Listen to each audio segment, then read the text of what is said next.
Hello guys, welcome to Career Media once again. My name is Gulshan Jha और आज हम बात करेंगे डीएनबी के ऊपर में। डीएनबी की के ऊपर देखेंगे कि कुछ रूल्स के ऊपर नज़र डालेंगे कि रूल्स किस तरीके से कुछ रूल्स चेंज हुई है और न्यू रूल्स 2020 के लिए डीएनबी 2020 के लिए क्या क्या रूल्स हैं। उन रूल्स के अलावा सीट मैट्रिक्स रिलीज हुई है, तो सीट मैट्रिक्स पर एक नज़र डालेंगे और देखेंगे कि कौन कौन से ब्रांचेस में कितनी कितनी सीटें हैं और इस साल 2020 में 2019 के कंपैरिजन में कितनी सीटें बढ़ाई गई है या कितनी सीटें घटी है। इसके अलावा और भी कुछ बातों पर ध्यान देंगे, देखेंगे बॉन्ड के ऊपर में एक नज़र डालेंगे कि कौन कौन से ब्रांचेस के लिए कहाँ कहाँ बॉन्ड है और साथ में कुछ इंस्ट्रक्शंस को भी जानेंगे कि डीएनबी काउंसलिंग के लिए क्या इंस्ट्रक्शंस फॉलो करने चाहिए। तो चलिए स्टार्ट करते हैं वीडियो को। सबसे पहले रूल्स की बात करते हैं। डीएनबी 2020 की रूल्स में सबसे बड़ी बात यह है कि 2019 के अकॉर्डिंग ही 2020 में भी आप किसी भी कैंडिडेट को, किसी भी स्टूडेंट को अगर सीट अलॉट हो जाती है किसी भी राउंड में, चाहे वो राउंड 1 हो, चाहे राउंड 2 हो, चाहे राउंड 3 हो, किसी भी काउंसलिंग में, चाहे वो स्टेट काउंसलिंग हो या फिर एमसीसी हो, किसी भी काउंसलिंग में किसी स्टूडेंट को कोई सीट अलॉट हो जाती है और वो उस पर ज्वाइन कर लेते हैं तो वो डीएनबी की काउंसलिंग को अटेंड नहीं कर पाएंगे। ये सबसे इंपॉर्टेंट रूल है, इस बात को आपको ध्यान देना होगा। कहने का मतलब है कि आपको अगर अलॉट हुई है सीट और उस सीट को आप एमसीसी में या फिर किसी स्टेट काउंसलिंग में आपको सीट अलॉट हुई है और स्टिल आप डीएनबी के राउंड्स को, डीएनबी काउंसलिंग को अटेंड करना चाहते हो तो आपको उस सीट से रिज़ाइन करना होगा। उस सीट पर एडमिशन लेकर के उस सीट को ज्वाइन करके आप डीएनबी काउंसलिंग को अटेंड नहीं कर सकते। यह सबसे पहली बात है।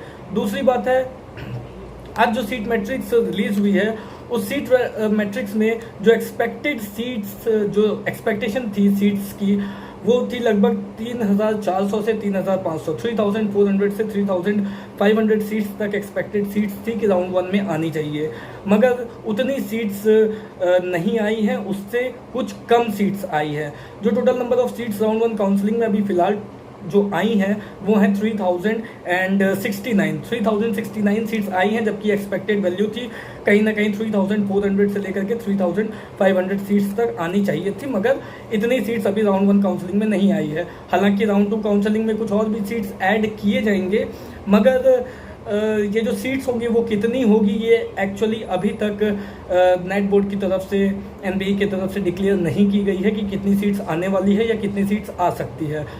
कुछ स्टूडेंट्स ये भी जानना चाहते हैं कि क्या चॉइस फिलिंग के दौरान सीट्स ऐड होती हैं या नहीं होती हैं। अगर आप लास्ट ईयर के एक्सपीरियंस को देखो या उससे पहले की बातों पे अगर हम लोग उससे पहले की अगर ट्रेंड्स को हम लोग देखें तो चॉइस फिलिंग के दौरान कभी भी सीट्स ऐड नहीं हुई हैं। ये 3,069 सीट्स जो इस बार अभी ऐड हुई है, इसमें और भी सीट्स ऐड होनी चॉइस फिलिंग के दौरान। चॉइस फिलिंग के दौरान का कहने का मतलब है कि 8 ऑफ मई 2020 से लेकर के 17 ऑफ मई 2020 के बीच, तो इस बीच न्यू सीट्स ऐड होने के चांसेस बहुत ही कम है, क्योंकि ऐसा पहले हुआ नहीं है। जनरली एनबीई ये काम करती नहीं है, चॉइस फिलिंग के दौरान न्यू सीट्स ऐड करती नहीं है। अगर सीट्स को ऐड करना भी हुआ तो वो सेकेंड राउंड काउंसलिंग में न्यू सीट्स ऐड करेंगी, तो कुछ सीटें जैसा कि एनबीई के द्वारा बताया भी गया है कि न्यू जो राउंड 2 है उसमें न्यू सीट्स ऐड होकर के आएंगी।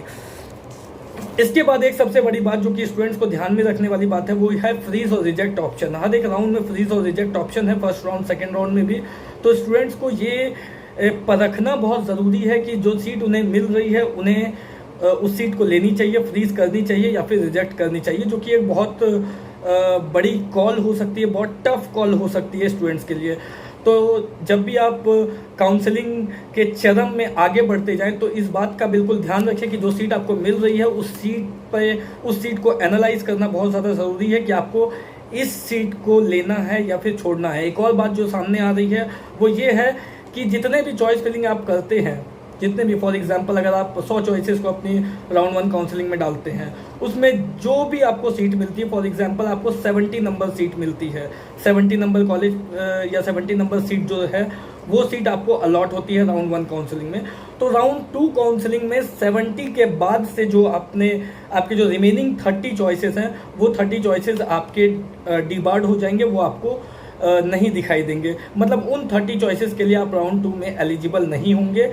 आपको जो सीट, आपकी जो चॉइस फिलिंग होगी, उन चॉइसेस को राउंड 2 में आपको उन्हीं 70 सीट में से जो सीट आपको मिली है राउंड 1 में, जिस नंबर की सीट मिली है उससे ऊपर जो सीट्स हैं उसी में आप मॉडिफिकेशन कर सकते हो, या आपको जो सीट मिलनी है वो उसी में से मिलेगी। जो बाकी के सीट्स आपने डाले हैं वो सीट्स हो सकता है आपको ना दिखाई दे, ऐसे चांसेस हैं। हालांकि इस पे अभी पूरी तरीके से क्लैरिटी नहीं आई है, मगर जो सामने आ रही है बात वो यही बात है कि बाकी के चॉइसेस हो सकता है आपको नेक्स्ट राउंड में, सब्सिक्वेंट राउंड में आपको ना मिले। तो इस बात को भी बहुत ध्यानपूर्वक ध्यान देने की ज़रूरत है, नज़र में रखने की ज़रूरत है कि कोई सीट आपको मिलती है तो उस सीट को आपको एक्सेप्ट करना है या रिजेक्ट करना है, ये कॉल आपका रहेगा। और ये कहीं ना कहीं स्टूडेंट के लिए एक टफ कॉल होने वाला है। अब आते हैं सीट मैट्रिक्स पे। सीट मैट्रिक्स को अगर हम 2019 से कंपेयर करेंगे तो देखेंगे कि 2020 में कितनी सीट्स बढ़ी हैं। फिलहाल जैसा मैंने आपको बताया कि 3069 टोटल सीट्स हैं, उसमें ब्रांच वाइज देख लेते हैं कि 2019 में कितनी सीटें थी और अभी 2020 की राउंड 1 काउंसलिंग में कितनी सीटें हैं, जिससे हमें ये पता लग पाएगा कि किसी एक पर्टिकुलर ब्रांच के लिए कितनी सीटें इंक्रीज हुई है या फिर डिक्रीज हुई है। जनरल मेडिसिन सबसे पहले बात करेंगे। जनरल मेडिसिन की 2019 में 389 सीट्स थी, 2020 में 489 सीट्स है, टोटल 100 सीट्स इंक्रीज हुई है। एनेस्थीसिया की 2019 में 296 सीट्स थी और 2020 में 408 सीट्स है, टोटल 112 सीट्स इंक्रीज हुई हैं। पीडियाट्रिक्स की 2019 में 224 सीट्स थी, 2020 में 323 सीट्स हैं, टोटल 99 सीट्स इंक्रीज हुई है। जनरल सर्जरी में 2019 में 244 सीट्स थी, 2020 में 314 सीट्स है, तो टोटल 70 सीट्स इंक्रीज हुई है। ओबीजी में 2019 में 216 सीट्स थी, 2020 में 268 सीट्स हैं, तो टोटल 52 सीट्स इंक्रीज हुई हैं। ऑर्थोपेडिक्स की 2019 में 174 सीट्स थी और 2020 में 236 सीट्स हैं, टोटल 62 सीट्स इंक्रीज हुई हैं। ऑप्थल की 2019 में 177 सीट्स थी, 2020 में 214 सीट्स है, टोटल 37 सीट्स इंक्रीज हुई है। रेडियो डायग्नोसिस में 2019 में 129 सीट्स थी, 2020 में अभी फिलहाल राउंड वन काउंसलिंग में 194 सीट्स हैं, टोटल 65 सीट्स इंक्रीज हुई हैं। रेस्पिरेटरी मेडिसिन में 2019 में 63 सीट्स थी, 2020 में 70 सीट्स हैं, टोटल 7 सीट्स इंक्रीज हुई हैं। इमरजेंसी मेडिसिन में 2019 में 63 सीट्स थी, 2020 में 98 सीट्स हैं, टोटल 35 सीट्स इंक्रीज हुई हैं। ईएनटी में 2019 में 48 सीट्स थी, 2020 में 55 सीट्स हैं, टोटल 7 सीट्स इंक्रीज हुई हैं। कार्डियो सर्जरी में 2019 में 36 सीट्स थी, 47 सीट्स हैं 2020 में, टोटल 11 सीट्स इंक्रीज हुई है। और न्यूरो सर्जरी में 2019 में 37 सीट्स थी और 2020 में 36 सीट्स हैं, 1 सीट डिक्रीज हुई है न्यूरो सर्जरी में। तो ये कुछ ब्रांचेस की सीट मैट्रिक्स थी जिसमें हमने 2019 के कंपैरिजन में करके देखा कि सभी ब्रांचेस में लगभग सीट्स इंक्रीज हुई हैं। और सबसे अधिक सीट्स अगर हम देखें तो एनेस्थीसिया में इंक्रीज हुई है जिसमें कि 112 सीट्स हैं। उसके बाद जनरल मेडिसिन और पीडियाट्रिक्स में भी अच्छी खासी इंक्रीज हुई है। जनरल मेडिसिन में 100 सीट्स इंक्रीज हुई है और पीडिया में 99 सीट्स इंक्रीज हुई है। तो ये थी 2020 की सीट मैट्रिक्स। अब बात करते हैं कौन कौन से ब्रांचेस के लिए बॉन्ड है और कहाँ कहाँ बॉन्ड है। जैसा मैंने आपको लास्ट वीडियोज़ में भी बताया है कि कॉलेजेस में बॉन्ड हैं, हालांकि ज़्यादा कॉलेजेस हैं नहीं, कुछ कॉलेजेस हैं जिसमें कि बॉन्ड हैं और ख़ास करके गवर्नमेंट कॉलेजेस हैं जिसमें बॉन्ड है। कौन कौन से ब्रांच में बॉन्ड है ये भी देखना ज़रूरी है। हर एक ब्रांच के लिए बॉन्ड नहीं है, हालांकि कुछ ब्रांचेस हैं जिसके लिए बॉन्ड है। जैसे इमरजेंसी मेडिसिन की बॉन्ड मैंने पहले भी बताया है कि राजा मुथैया मेडिकल कॉलेज में इमरजेंसी मेडिसिन की बॉन्ड है। जनरल मेडिसिन की बात करें तो कर्नाटका के डिस्ट्रिक्ट और जनरल हॉस्पिटल्स में बॉन्ड है। जनरल सर्जरी की भी जनरल सर्जरी की जो बॉन्ड है वो कर्नाटका में है और महाराष्ट्र के राजीव गांधी मेडिकल कॉलेज में है। ओबीजी के लिए बॉन्ड कर्नाटका के गवर्नमेंट कॉलेजेस में, डिस्ट्रिक्ट और जनरल दोनों हॉस्पिटल्स। ऑप्थोमोलॉजी की अगर बॉन्ड देखें तो कर्नाटका में ऑप्थोमोलॉजी की बॉन्ड है और कहीं पे बॉन्ड है नहीं ऑप्थल की। ऑर्थोपेडिक्स की बात करें तो कर्नाटका में ऑर्थोपेडिक्स की बॉन्ड है और राजीव गांधी महाराष्ट्र मुंबई में ऑर्थोपेडिक्स की बॉन्ड है। पीडियाट्रिक्स में फिर अगेन कर्नाटका में बॉन्ड है और महाराष्ट्र मुंबई में राजीव गांधी मेडिकल हॉस्पिटल जो है मेडिकल कॉलेज उसमें बॉन्ड है। साइकेट्रिक्स में बॉन्ड केरला में है और पंजाब में है। रेडियो डायग्नोसिस की बॉन्ड की बात करें तो हिमाचल प्रदेश टांडा में बॉन्ड है और पंजाब में गुरु गोविंद सिंह हॉस्पिटल में बॉन्ड है। तो ये हमने बॉन्ड देखा। ज़्यादातर बॉन्ड आपको कर्नाटका के जो डिस्ट्रिक्ट हॉस्पिटल्स और डिस्ट्रिक्ट और जनरल हॉस्पिटल्स हैं उसमें आपको बॉन्ड मिलेगी। कुछ ब्रांचेस के लिए बॉन्ड महाराष्ट्र, मुंबई में राजीव गांधी में है, साइकेट्री के लिए केरला में है और पंजाब में भी है। तो ये हमने बॉन्ड देखा। तो फ्रेंड्स, ये कुछ रूल्स थे, सीट मैट्रिक्स थी 2020 की और बॉन्ड भी थी। अगर बॉन्ड को लेकर के आपको कुछ कंफ्यूजन है तो आप ऑफिशियल वेबसाइट एनबीई की जो ऑफिशियल वेबसाइट है www.counseling.nbe.edu.in पर जाकर के चेक कर सकते हैं। सीट मैट्रिक्स में भी आप अगर चेक करेंगे तो जो बॉन्ड्स मैंने आपको पहले बताया था, जो स्टूडेंट्स कह रहे थे, मुझसे पूछ रहे थे कि सर इसका सोर्स क्या है, आप जिन कॉलेजेस में बॉन्ड बता रहे हो या फिर आप जिन हॉस्पिटल्स के लिए बॉन्ड बता रहे हो या फिर आप जिन ब्रांचेस के लिए बॉन्ड बता रहे हो, इनका सोर्स क्या है, इनका सोर्स कहाँ पर लिखा हुआ है।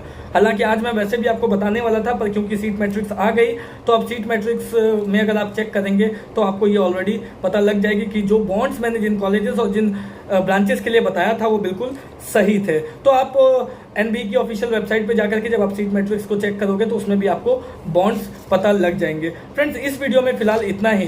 कुछ बातें जो आपको एनबीई, जब आप डीएनबी की चॉइस फिलिंग करो तो वो देखनी बहुत ज़रूरी है कि क्या ब्रांच आप चूज़ करने जा रहे हो, किस ब्रांच के लिए कौन से रीजन में जाना सही है। नॉर्थ के स्टूडेंट हैं तो फिर सर्जिकल ब्रांचेस को लेकर के अगर आप साउथ में जाते हो तो प्रॉब्लम आ सकती है। साइकेट्री को लेकर के अगर आप साउथ में जाते हो और आपको कम्युनिकेशन प्रॉब्लम हो रही है तो डेफिनेटली आपके लिए बहुत बड़ी बात है, चाहे वो कितना भी अच्छा कॉलेज हो। पर अगर आप साउथ में जाते हो और लैंग्वेज इशू आ रही है आपको साइकेट्री के ब्रांचेस में या फिर सर्जिकल ब्रांचेस में, तो कहीं ना कहीं वो इशू की बात ज़रूर है। कुछ बहुत अच्छे हॉस्पिटल्स आपके झारखंड वगैरह में भी खुले हैं, जैसे वेदांता जो एक हॉस्पिटल है, वो हॉस्पिटल आपका आ गया है रांची में, जो कि बहुत अच्छा हॉस्पिटल है। उस हॉस्पिटल को भी आप कंसिडर कर सकते हो, आपको कंसिडर करना चाहिए। तो इस तरीके से अलग अलग हॉस्पिटल्स आए हैं और देखने वाली बात ये रहेगी कि नेक्स्ट राउंड 2 में और क्या चेंजेस आते हैं और कितनी सीट्स इंक्रीज होती है या कोई न्यू हॉस्पिटल्स भी ऐड होते हैं या नहीं होते हैं। फिलहाल तक के लिए इतना ही। कोई भी डाउट हो, कोई भी क्वेरी हो तो आप हमें दिए गए नंबर पे कॉल कर सकते हैं। और यदि आप करियर मीडिया से चॉइस फिलिंग को लेकर के या फिर चॉइस प्रेफरेंसेस को लेकर के गाइडेंस लेना चाहते हैं, या फिर अगर आप डीएनबी की कंप्लीट काउंसलिंग राउंड 1 से लेकर के राउंड 4 तक में कंप्लीट गाइडेंस लेना चाहते हैं तो आप ले सकते हैं, जिसमें आपकी सारी प्रॉब्लम, सारी आप लोगों को कंप्लीट गाइडेंस प्रोवाइड की जाएगी। इसके लिए आप दिए गए नंबर पर कॉल कर सकते हैं और पेड सर्विसेज भी अवेल कर सकते हैं। Thank you so much.